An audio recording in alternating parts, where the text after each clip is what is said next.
Friends, Mahanadi நாளைக்கான prediction பார்த்துடலாம். காவேரி ரொம்ப சந்தோஷமாக இருப்பாங்க. விஜய் அவங்கக்கிட்ட ப்ரப்போஸ் பண்ணதை நினச்சி திரும்ப திரும்ப யோசித்து சந்தோஷப்பட்டுக்கிட்டே இருப்பாங்க. அந்த டைமில் அவங்க நினைப்பாங்க, எப்படியோ நம்மளுக்கு வந்து பிரச்சனை எல்லாமே சால்வ் ஆகிடுச்சு.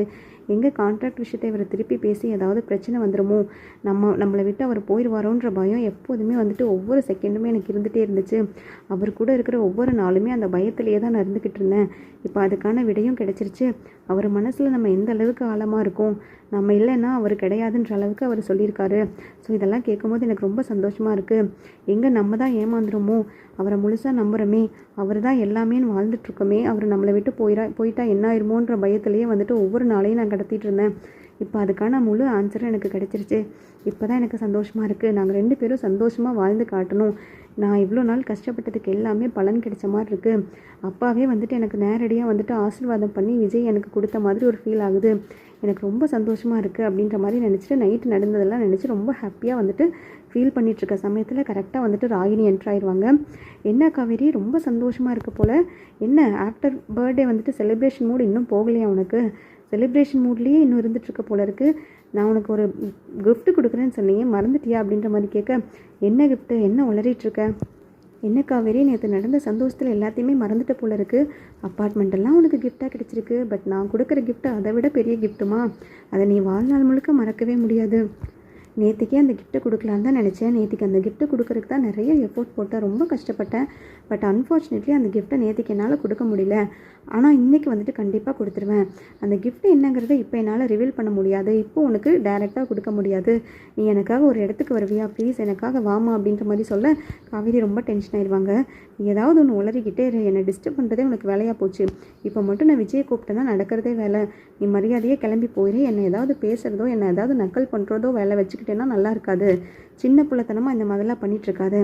ஏன் மற்றவங்க சந்தோஷமாக இருந்தால் அதை பார்க்கக்கூட உன்னால் முடியாதா? ஏதாவது அதில் பிரச்சனையை உண்டு பண்ணுறதே உனக்கு வேலையாக போச்சா அப்படின்ற மாதிரி சொல்ல, ஐயோ காவேரி, நான் சொல்ல வரதை நீ புரிஞ்சிக்கவே மாட்டேங்கிற. உன் நல்லதுக்காக தான் காவேரி சொல்கிறேன். நீ அந்த இடத்துக்காக மட்டும் வந்தேன்னா வந்துட்டு உனக்கு எல்லா விஷயமும் புரிய வரும். நான் ஏன் அந்த இடத்துக்கு கூப்பிட்றேன்றது உனக்கு புரியவே மாட்டேங்குது அப்படின்ற மாதிரி சொல்லிவிட்டு டக்குன்னு வந்துட்டு மொபைலில் வெண்ணிலாவோட ஃபோட்டோ காமிப்பாங்க. இங்கே பாரு, இவங்க யாருன்னு தெரியுதா அப்படின்ற மாதிரி கேட்க, இவங்க யார், இவங்களை பற்றிலாம் எனக்கு தெரியாது. நான் எதுக்கு இவங்களை பார்க்குறக்கு உங்க கூட வரணும் அப்படின்ற மாதிரி கேட்க, இவங்க ரொம்ப முக்கியமான ஆள் காவேரி. அவங்களுக்கு வேணால் உன்னை தெரியாமல் இருக்கலாம். பட் உனக்கு அவங்கள தெரியாமல் இருக்கவே கூடாது. ஏன்னா அவங்க வாழ்க்கையை திருடி நீ தான் அந்த இடத்துல வாழ்ந்துட்டுருக்க. அவங்களோட வாழ்க்கை வந்துட்டு உனக்கு அவ்வளோ ஈஸியாக போயிடுச்சா? அவங்க இருக்க வேண்டிய இடத்துல தாம்மா நீ இருந்துட்டு எல்லாத்தையும் அனுபவிச்சுட்ருக்க. இந்த இடத்துல தான் இருக்க வேண்டியவங்க அவங்க அப்படின்ற மாதிரி சொல்ல, என்ன உளறிட்டுருக்குறா இனி, தேவையில்லாமல் ஏதாவது பேசி என்னை டிஸ்டர்ப் பண்ணாத அப்படின்ற மாதிரி சொல்ல, இவங்க யாருன்னு கொஞ்சம் நல்லா ஒத்துப்பாரு. உன்னோட ஹஸ்பண்ட் இருக்காரே விஜய், அவங்களோட முன்னாள் காதலி வெண்ணிலா தாம்மா அப்படின்ற மாதிரி ரொம்ப நக்கலாக சொன்னோன்னே காவேரிக்கு ரொம்ப டென்ஷன் ஆயிரும். அந்த ஃபோட்டோவை திரும்ப திரும்ப ஒத்து பார்ப்பாங்க. அப்புறம் விஜயும் அவங்களும் எடுத்த ஃபோட்டோவையும் சிங்க் பண்ணி பார்க்கும்போது கண்டிப்பாக இது வெண்ணிலாவாக தான் இருக்கும் அப்படின்ற மாதிரி காவேரிக்கும் டவுட் வந்துடும். இங்கே பாரி ராகினி, எப்போவும் விளையாடுற மாதிரி விளையாண்டுட்டு இருக்காத. இது விளையாடுற விஷயமெல்லாம் கிடையாது. ப்ளீஸ் இந்த மாதிரி விஷயத்துலலாம் என்ன டென்ஷன் பண்ணாத. இதுக்கு பின்னாடி எவ்வளோலாம் பிரச்சனை இருக்குங்கிறது உனக்கு புரியாது.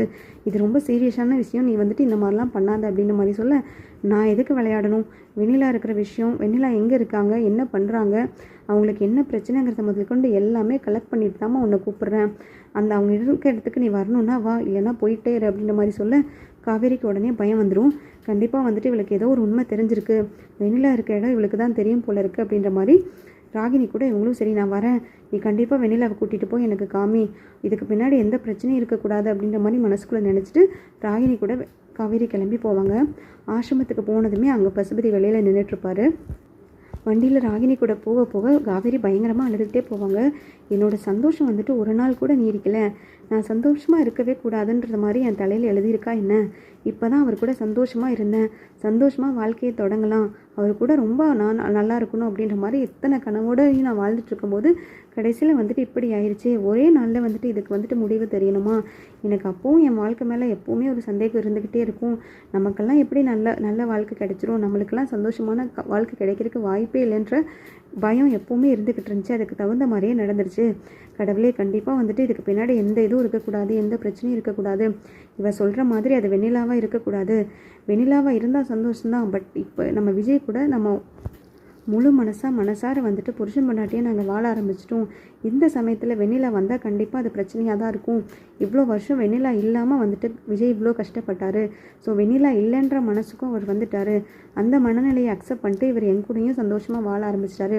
இந்த டைமில் வெண்ணிலா வந்தாங்கன்னா அவங்களுக்கும் பிரச்சனை, எனக்கும் பிரச்சனை, விஜய்க்கும் பிரச்சனை. விஜய் வந்துட்டு எந்த டெசிஷனும் எடுக்க முடியாமல் தவிக்கிறதையும் என்னால் பார்க்கவே முடியாது. இது ஏன் எனக்கு இப்படி ஒரு சோதனை வந்திருக்கு? நான்லாம் சந்தோஷமாக இருக்க தகுதியே இல்லையா? நான் என்ன அப்படி பாவம் பண்ணேன்? நான் யாருக்கு என்ன துரோகம் பண்ணேன்னு தெரில. எனக்கு மேன்மேலும் கஷ்டம் மட்டும்தான் வந்துட்டுருக்கு. கடவுளே நீங்கள் தான் என்னை காப்பாற்றணும் அப்படின்ற மாதிரி நினச்சிட்டே இருக்கு. கரெக்டாக ஆசிரமத்துக்குள்ளேயும் ரீச் ஆயிடுவாங்க. ரீச் ஆனதுமே பசுபதி முன்னாடியே நிற்பார். முன்னாடியே நின்றுமே பசுபதி பார்த்துட்டு காவேரியை பார்த்துட்டு பயங்கரமாக நக்கல் பண்ணி சிரிப்பார். என்ன காவேரி, நீ பேசாத பேச்சா, நீ ஆடாத ஆட்டமா, பர்த்டே செலிப்ரேஷன்லாம் பயங்கரமாக பண்ணிங்களாமே, இந்த உலகத்திலே வந்துட்டு டாப் லெவலில் பேசப்பட்ட விஷயமே அதுதாங்கிறாங்க. நேற்றுக்கு காவேரியோட பர்த்டே வந்துட்டு நியூஸ் சேனல்லாம் போட்டாங்களாமா, அந்தளவுக்கு பயங்கரமாக செலிப்ரேட் பண்ணியிருக்கீங்க. ஆனால் உன்னோட சந்தோஷம் இப்படி ஒரே நாளில் முடியுங்கிறத நினச்சாதான் ரொம்ப வருத்தமாக இருக்குது காவேரி. உன்னோட பர்த்டே செலிப்ரேஷனுக்கு நாங்கள் ட்ரீட் கொடுக்கணுமா இல்லையா? சர்ப்ரைஸ் கிஃப்ட் கொடுக்கணுமா இல்லையா? கொடுத்தா தானே எனக்கும் மரியாதை. அப்போ தானே நீ என்னையும் நினச்சி பார்ப்பேன்.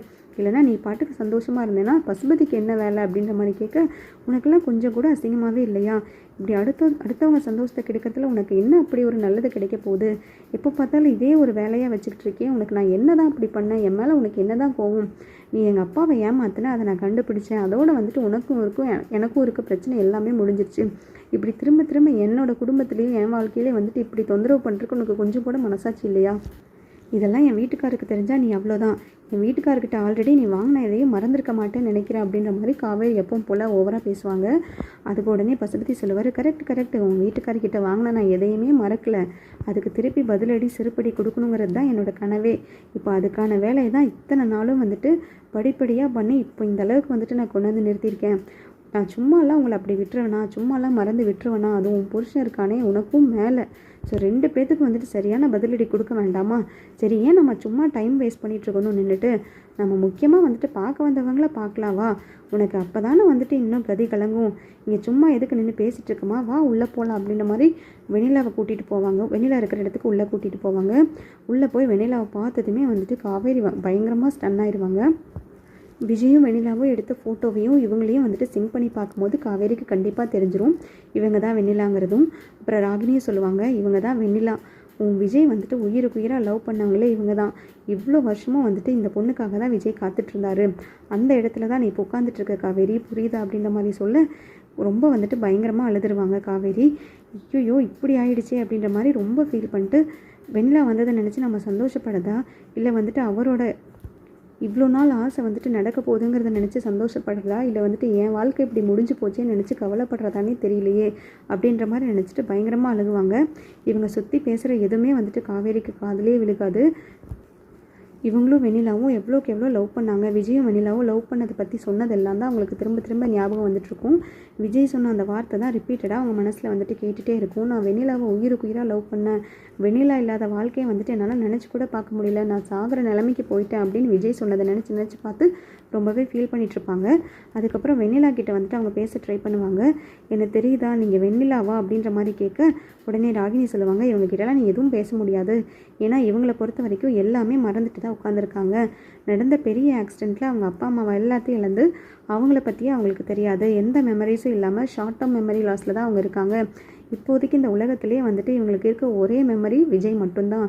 நீயே பாரேன், விஜய் நடித்த அப்பள படம், அதுக்கப்புறம் விஜய் வந்தது போனது எல்லா ஃபோட்டோஸும் வந்துட்டு விஜய் பற்றின எல்லா மெமரிஸை மட்டும்தான் கலெக்ட் பண்ணி வச்சுருக்காங்க.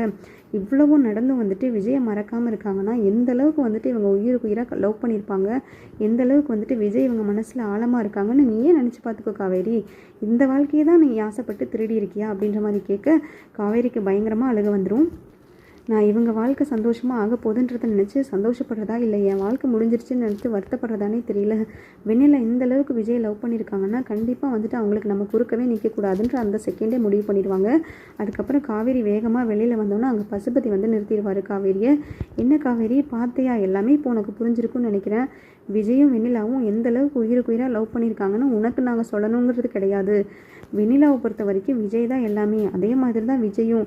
இவ்வளோ வருஷமும் வந்துட்டு வெண்ணிலான்னு இருந்தவனை இந்த லாஸ்ட் 1 வருஷத்தில் தான் நீ மாற்றிருக்க. ஆனால் வந்துட்டு அதெல்லாம் வந்துட்டு நடக்கவே நடக்காது பார்த்தியா. இதுக்கு மேலேயும் வந்துட்டு உன் புருஷன் உன்னை ஏற்றுக்குவான்னு சொல்கிறியா? நீயே நினச்சி பாரு. விஜய் கண்டிப்பாக உன்னை ஏற்றுக்கிறதுக்கு வாய்ப்பே கிடையாது. எந்த ஒரு செகண்ட் வெண்ணிலாவை அவர் பார்த்துட்டானாலும் கதை முடிஞ்சுது. நீ அந்த வீட்டை விட்டு வெளியில் வர வேண்டியதான். எந்த வீட்டில் நீ மகாராணியாக வாழலாம். என் பிள்ளை வந்துட்டு வெளியில் துரத்திட்டு நீ அந்த இடத்துல உட்காந்து என் பிள்ளைக்கே நீ வந்துட்டு ஆப்பு வைக்கணும்னு நினச்சியோ அப்போவே நான் முடிவு பண்ணிட்டேன். உனக்கு பெரிய அப்பா செதுக்கி தான் வைக்கணுங்கிறது. இப்போ பார்த்தியா, ஆடின ஆட்டத்துக்கெல்லாம் உனக்கு பதில் கிடச்சிருக்குன்னு நினைக்கிறேன். அடுத்தது என்ன காவேரி பண்ண போகிற? எந்த பணக்காரனை பிடிக்க போகிற? என் மாப்பிள்ளை நிவினை கைக்குள்ளே போடலான்னு பார்த்தேன், அதுவும் நடக்காமல் விட்டுருச்சு. அடுத்தது நிவினை விட பணக்காரனாக பார்த்து விஜயை பிடிச்ச. இப்போ அதுக்கும் வச்சனில் ஆப்பு. இப்போ விஜய் உன்னை ஏற்றுக்குவாருன்னு நினைக்கிறியா அப்படின்ற மாதிரி சொல்ல அஜய் இடையில பேசுவார். இல்லை நீ நான் சொல்கிறேனேன்னு தப்பாக நினச்சிக்காதீங்க. அண்ணா மனசில் ஃபுல்லாகவே வெண்ணிலா மட்டும்தான் இருந்தாங்க. வெண்ணிலாவும் அண்ணாவும் எவ்வளோக்கு எவ்வளோ லவ் பண்ணாங்கன்னு எனக்கு நல்லாவே தெரியும். வெண்ணிலா இல்லாமல் வந்துட்டு அண்ணா பல வருஷமாக வந்துட்டு தன் வாழ்க்கையே மறந்து சாப்பிடாமல் தூங்காமல் இருந்து ரொம்ப கிரிட்டிக்கல் ஸ்டேஜுக்கு போய் தான் மீண்டு வந்திருக்காரு. இப்போ வெண்ணிலாவை பார்த்தாருன்னா கண்டிப்பாக வந்துட்டு அண்ணா உங்களை ஏற்றுக்கவே மாட்டார், உங்களை கன்சிடரே பண்ண மாட்டார். வெண்ணிலா தான் எனக்கு முக்கியம், வெண்ணிலா தான் வேணும்னு கண்டிப்பாக அவர் போயிடுவார். ஏன்னா வெண்ணிலா வந்துட்டு இந்த சூழ்நிலையில் இருக்கும்போது வெண்ணிலா வந்துட்டு மீட்டு கொண்டு வரணும். வெண்ணிலாவுக்கு வந்து ட்ரீட்மெண்ட் ஏதாவது கொடுத்து அவங்களோட பழைய மெமரிஸ் எல்லாம் வந்துட்டு கொண்டு வரணுன்றதுல அண்ணா ரொம்ப ஸ்ட்ராங்காக இருப்பார். அதனால் நீங்களே புரிஞ்சுக்குவீங்கன்னு நினைக்கிறேன் அண்ணி.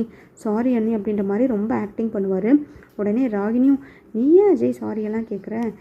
இருக்கிறது தானே நம்ம சொல்கிறோம், நம்ம உண்மையை தானே சொல்கிறோம். நம்ம யாரையும் வந்துட்டு சங்கடப்படுத்தவோ இல்லை யார் வாழ்க்கையும் கெடுக்கவோலாம் இல்லை. வெண்ணிலா வந்துட்டு சரி பண்ணுறது நம்ம கடமை தானே. பாவம் ஏன் அந்த ஒரு பொண்ணு வந்துட்டு இவ்வளோ கஷ்டப்படணுன்ட்டு ரொம்ப வந்துட்டு நல்லவங்க மாதிரி பேசுவாங்க. காவேரி உடனே மனசை கல்லாக்கிட்டு அஜய்கிட்ட சொல்லுவார், இந்த விஷயத்தை நீங்கள் உடனே அவங்க அண்ணா கிட்ட சொல்லிடுங்க. வெண்ணிலா உயிரோடு இருக்காங்க, வெண்ணிலா வந்துட்டு இந்த ஆசிரமத்தில் தான் இருக்காங்க, அவங்கள கூட்டிகிட்டு போக சொல்லி எல்லா அரேஞ்ச்மெண்ட்ஸும் பண்ண சொல்லி ப்ளீஸ் நீங்கள் அவங்க அண்ணாக்கிட்டே சொல்லிடுங்க அப்படின்ற மாதிரி சொல்லிவிட்டு காவேரி உட்காந்து பயங்கரமாக அழுகுவாங்க.